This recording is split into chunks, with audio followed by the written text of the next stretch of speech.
As the situation on the ground in Ukraine worsens, the Russian economy is feeling the dire impacts of a global economic freeze-out.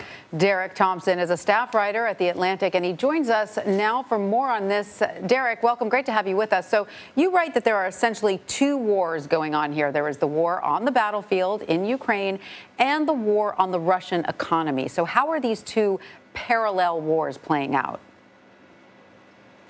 Well, you just heard from battlefield number one. That is the physical battlefield, the land, the sea, the air. And this has been a battlefield that basically right now looks like a bit of a quagmire. Russia thought that its tanks could just roll in and churn up the dirt and they could take over Ukraine in a matter of days. That is clearly not happening. Ukraine is, I think you can say, at least fighting Russia to a standstill and arguably winning the war within Ukraine.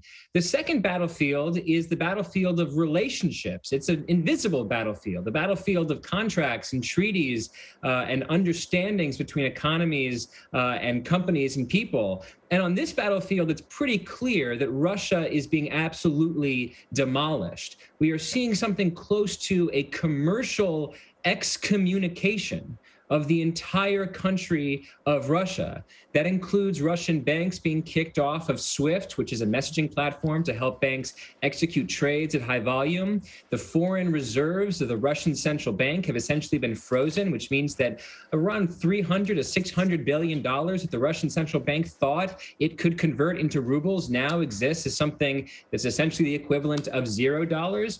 And you have all sorts of companies that are essentially freezing out Russia. You had Visa and MasterCard just announced over the weekend that they're going to change the relationships and potentially pull out. Netflix has said that they're pulling out of Russia. BP and lots of other companies that have relationships with the energy conglomerates in Russia say they're no longer going to do business in Russia. It really is a financial, commercial, and cultural boycott of this country.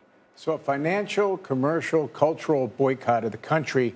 How long does it take for Russia to not only feel the effects of something like this boycott, but then actually change some sort of policy and we see some sort of consequence?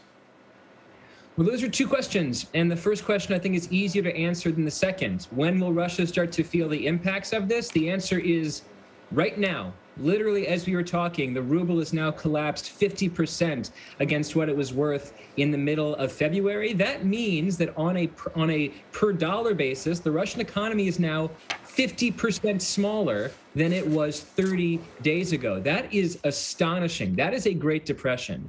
And you're going to see all sorts of things fall downstream of that Great Depression. We already know that that drug prices are rising in Russia because Russia imports a lot of its drugs from Europe. What happens when the value of the ruble falls? It means that the drugs become more expensive.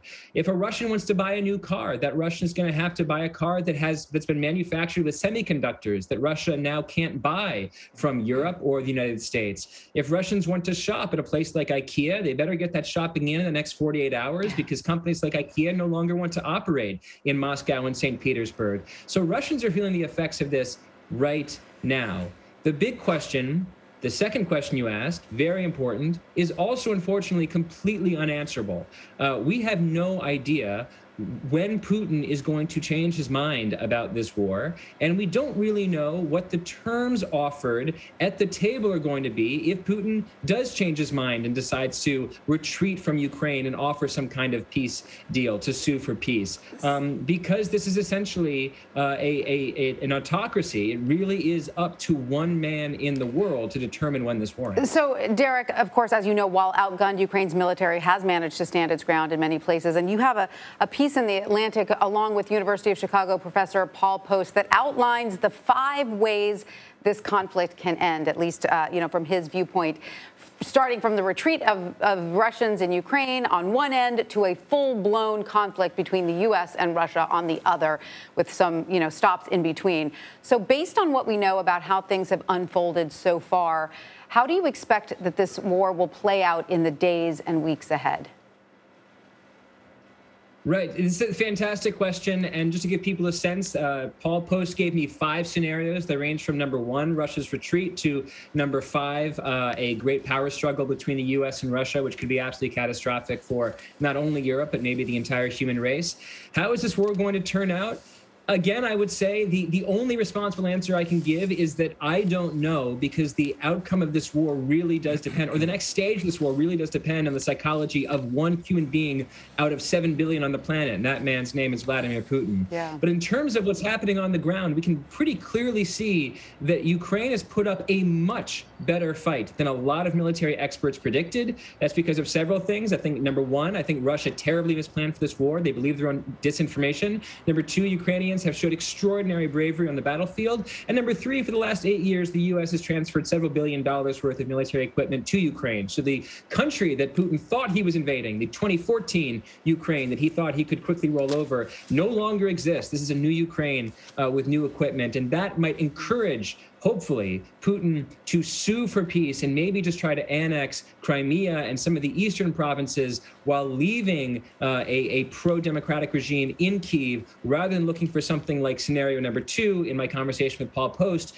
which was the kind of regime change that the U.S. was after in the Iraq War. Right. This battle seems to be going a lot worse for Putin than the first 2 weeks of the Iraq War did for the U.S. Derek Thompson, staff writer at The Atlantic, thank you so much for joining us. We really appreciate your insight. Thank you.